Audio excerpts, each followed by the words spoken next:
Imagine a country wielding the ability to shape global financial markets, to steer the course of international trade, and to have the capabilities of applying immense political influence on the world stage. You may think these are all the benefits that come with having the world's strongest military force, and you may be right, but there's also a hidden power that influences these factors, and it is the dominance of the US dollar. The US has over the past 100 years maintained the most dominant currency in the world. However, many people today believe that we have finally arrived at the end of the US dollar's reign. In today's video, I'll be showing you the key metrics to understanding just how dominant the US dollar is in today's global economy, through an in-depth analysis on the US dollar's current position as the world's reserve currency. The video will be divided into 3 different sections, with the first section being a brief history on how the US dollar rose to power, followed by an explanation on the roles of currencies, and a breakdown on how dominance is measured through different defined metrics showing the US dollar's current position. Ever since the early 1920s, following post-World War I, the US and its dollar rose to prominence and became the world's reserve currency after Great Britain saw its British pound sterling lose its value, when they were forced to use up most of their gold and foreign reserves to fund the war efforts against the Central Powers of Germany and Austria-Hungary. Prior to the US dollar's dominance, the British pound sterling was the most used and trusted currency in the world throughout the 19th and early 20th century. This is largely due to Great Britain's dominance in global trade and their economic strength as a country. They were the first to reap the benefits of the Industrial Revolution, and by the year 1860, the British market was estimated to account for 30% of all exports globally, and as a result, demand for the British pound followed, with their function being parallel to that of gold. However, the effects of World War I and World War II ultimately established the US dollar as the world's primary currency. This is due to the fact that the US became a major international creditor to many of the European allied countries during these wars, as these countries needed to borrow money for things such as food, supplies, and weaponry, leading to large outflow of US dollar reserves into these foreign countries. As European currencies faced challenges maintaining their convertibility to gold, the US dollar remained stable and convertible. The pound's decline only further strengthened the US dollar, with New York overtaking London as the global financial center. By 1940, due to instability caused by events of World War II, a lot of European countries shifted their funds to the US for safekeeping, which resulted in roughly $22 billion worth of gold outflows that accounted for nearly 3/4 of the total global gold holding at that time. The fixed exchange rate between the dollar and gold at $35 per ounce further solidified its dominance and stability for borrowing. Following World War II, the US came out with their financial status largely unchanged, and therefore delegates from 44 allied countries met in Brentwood, New Hampshire in 1944 to come up with a system in order to manage foreign exchange that would be fair for every country. The delegation ultimately agreed that the world's currencies would no longer be linked to gold, but be pegged to the US dollar, as the US dollar was directly backed by gold. The agreement came to be known as the Bretton Woods Agreement, whereby each country's central bank would maintain a fixed exchange rate between their currencies and the dollar, and the US could exchange US dollars for gold on demand.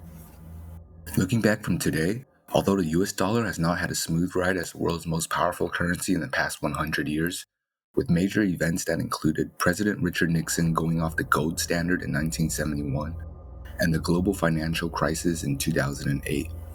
However, it is still the most valued and used currency in today's world. Before we get into the illustrations for currency dominance, we first need to have a basic conceptual understanding of what is the purpose of a currency. The role of a currency is intended to serve 3 main functions in global society, and that is store of value, unit of account, and medium of exchange. Currencies are used as a store of value so that people could save it for future uses to make purchases and investments. Let's say I work a job today that pays me $50. I can then confidently save up that $50 at a bank, as I know it will hold up its value in weeks, months, and years. Therefore, this is why money is an effective means of storing value compared to other items, as thousands of years ago, people used to use animals, grains, and plant products as a form of currency for trade. Let's say we use corn as a currency. Over time, the corn would eventually rot and the value of it would disappear, making it a highly ineffective form of currency and a store of value. Currencies are used as a unit of account. You can think of it like the metrics on a ruler to measure the distance, whereas each dollar is used as a metric to measure the value of economic items between different goods and services. For example, let's say you're at a grocery store shopping for food. you see that a loaf of bread costs $3, a bag of apples $5, and a block of cheese is $7. By expressing the value of these items in dollars, we can easily compare them, and we can see that the cheese is more expensive than both the bread and the apple. This is the benefit of currency as a unit of account, as it provides a standardized measure that simplifies the comparison of the value between different goods and services. Currencies are used as a medium of exchange to simplify transactions, as trading items directly can be complicated. As mentioned before, if we were to go to the same grocery store and attempt to purchase a bag of apples with a loaf of bread, the store may not want the loaf of bread as they have no use for it. However, with currency, the store can then use that money to purchase whatever they want with it, as it is widely accepted in the economy. For decades, the US dollar has held a preeminent role in the global economy, thanks to the country's stability, size, strength, openness to trade and capital flows, robust property rights, and rule of law. The US dollar's depth and liquidity in financial markets is unmatched, and it's known for its supply of extremely safe dollar-denominated assets. According to the Federal Reserve, there are four main metrics that they primarily use to gauge the overall usage and dominance of a currency, due to their market size and function in the global economy. Dominance will be defined in this video as the position of the US dollar compared to other currencies as the most widely used and accepted currency in the global market. The four metrics are global reserves, foreign exchange transaction volume, foreign currency debt issuance, and international banking deposit and loans, and we will go more in depth to explain the importance of each. The first metric to measure the dominance of a currency is to look at the percentage of global foreign exchange reserves held in that currency. Data obtained from the International Monetary Fund shows that the US dollar remains the highest held foreign reserves for global institutions, averaging about 64% of total reserves over the past 20 years. The demand for the dollar as a reserve represents the trust that foreign countries have in the dollar's store of value and stability, as this trust signifies that it can be spent in the future without a significant loss of purchasing power. Although the dollar share has declined from 70% in the early 2000s, it still far surpasses every other currencies, as many countries have started to diversify their reserves away from US dollar holdings. An essential use case of having these reserves is when countries are faced with domestic currency devaluation due to economic turmoil or recessionary forces, whereby these foreign currency reserves can then act as a cushion for stability.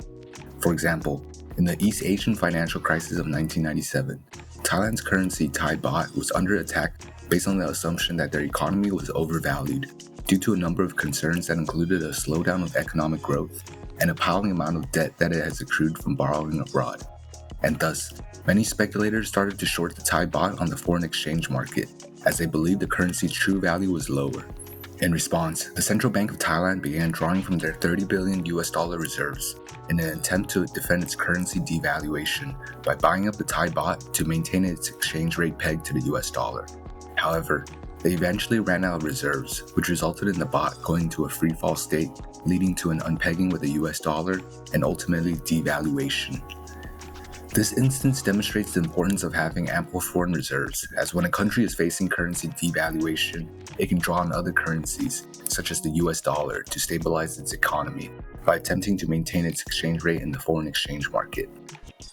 Outside of stabilizing a currency's exchange rate, having large amounts of foreign reserves can also provide many benefits to a country's economy, such as boosting international investor confidence, as well as the ability to meet external debt obligations in order to avoid defaults. The second metric to measure the dominance of the US dollar is to look at the total transaction volume in the foreign exchange market. The foreign exchange market is the place where you can convert one currency to another based on a predetermined exchange rate. It serves as an important function in the global economy, as it facilitates the transfer of money for international trade, and the exchange rates between different currency pairs are crucial for setting the prices of products for both imports and exports. The participants that contribute to the foreign exchange market include central banks, commercial banks, investment banks, hedge funds, retail traders, and travelers who all contribute for different purposes. According to Reuters, average daily transactions for April of 2022 saw a record of 7.5 trillion in daily trading volume. Just from this figure alone, you can see how big the market size is for the foreign exchange market. As seen on the graph, the US dollar was used in about an average of 88% of total global foreign exchange transactions over the past 20 years, demonstrating how widely it is used and accepted as a currency.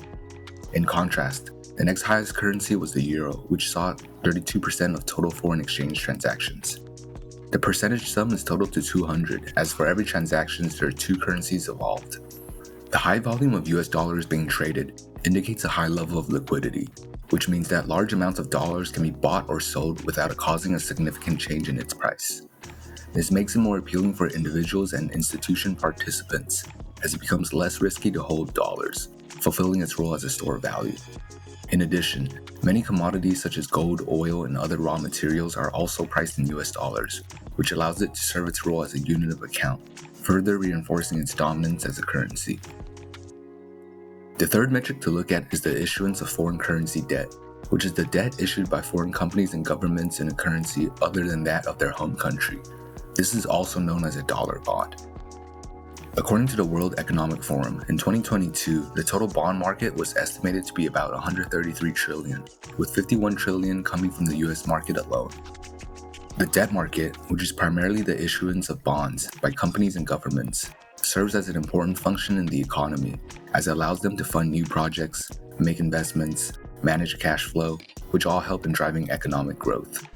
As seen on the graph, over the past 20 years, foreign currency debt issued in US dollars was at its peak at about 74% in the years between 2001 to 2005, but it has declined to a steady level at about 61% over the past 15 years, with the most recent year at 63.9% in 2021. This is an important metric to take into account, as this shows the widespread usage of US dollars as a tool for security in international financial transactions and holdings, further signifying the confidence that countries have in stability and value of the US dollar. The reason why foreign governments and companies issue these dollar bonds is to attempt to attract more investments, as their yields are normally higher than US bonds, and their local currencies may be subjected to high fluctuations in exchange rates. Therefore, denominating their bond in a more stable currency such as the US dollar would allow investors to avoid such currency risks. For example, let's say you invested $100,000 in a bond issued by the Venezuelan government that was denominated in Bolívares back in January 2017. Regardless of the coupon payment and maturity value yield, due to Venezuela experiencing hyperinflation in their economy, from this graph you can see that the inflation rate went from 438% to 65,000% in just 1 year. Assume, just for the sake of illustrating this example, that the exchange rate was 1-to-1 between the Bolivar and USD back in 2017. In 2018, it would take roughly 650 Bolivares to exchange to 1 USD, which means your original $100,000 investment would now only be worth $153 US. Contrarily, if the debt that they issued were denominated in US dollars, this scenario would not happen due to this dollar stability and value. Therefore, this shows the importance of dollar bonds in attracting more investments.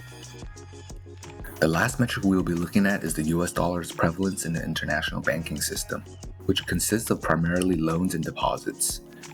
As with the other three metrics, the fact that international banks and individuals hold US dollars in a foreign country further shows their trust in its store of value and stability as a currency. As seen on the graph, the US dollar remained the leading currency for the past 20 years, with their most recent years hovering around 62% of total deposits and loans in the international banking system. The many benefits to holding the US dollars for individuals and institutions outside the US are that there are low transaction costs associated with exchanging to another currency, making it an efficient medium of exchange for international trade and investments. Additionally, holding US dollars also allow international investors and banks access to the US financial market, allowing them to purchase US stocks and bonds. Overall, a review of these four metrics show that the US dollar over the last 2 decades has remained at a dominant position as the world's leading currency. These metrics are a reflection of the US dollar's ability to best fulfill the three purposes of a currency compared to its alternatives. For example, many people have brought up the idea that the Chinese renminbi may look to replace the US dollar, but as of now, it is still not as good of a store of value and medium of exchange due to the Chinese government's capital flow restrictions. In addition, another alternative which has been brought up is cryptocurrencies. However, due to the level of price volatility in the crypto market, as well as the absence of infrastructure for crypto as a means of payment, this makes them an unstable store of value and an inefficient medium of exchange. To sum it up, the Federal Reserve constructed an aggregate index whereby each of the four metrics are given an equal weight of 25%, to illustrate the overall dominance of a currency based on international currency usage.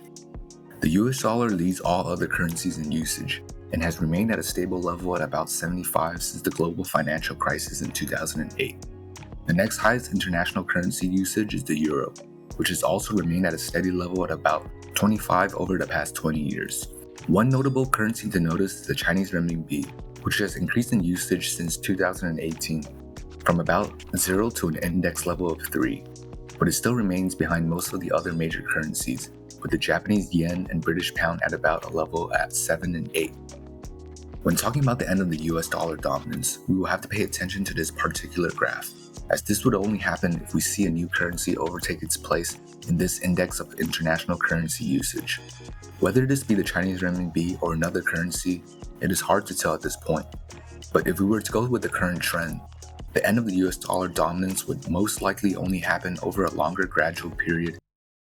In conclusion, there are also many other factors that play a part in contributing to the dollar's dominance, such as inflation, trade balances, geopolitical tensions, stability of the overall state of the US as a country, and many more. The problem with these factors is that there are no defined metrics that can be used to measure their exact influence on the dollar's value.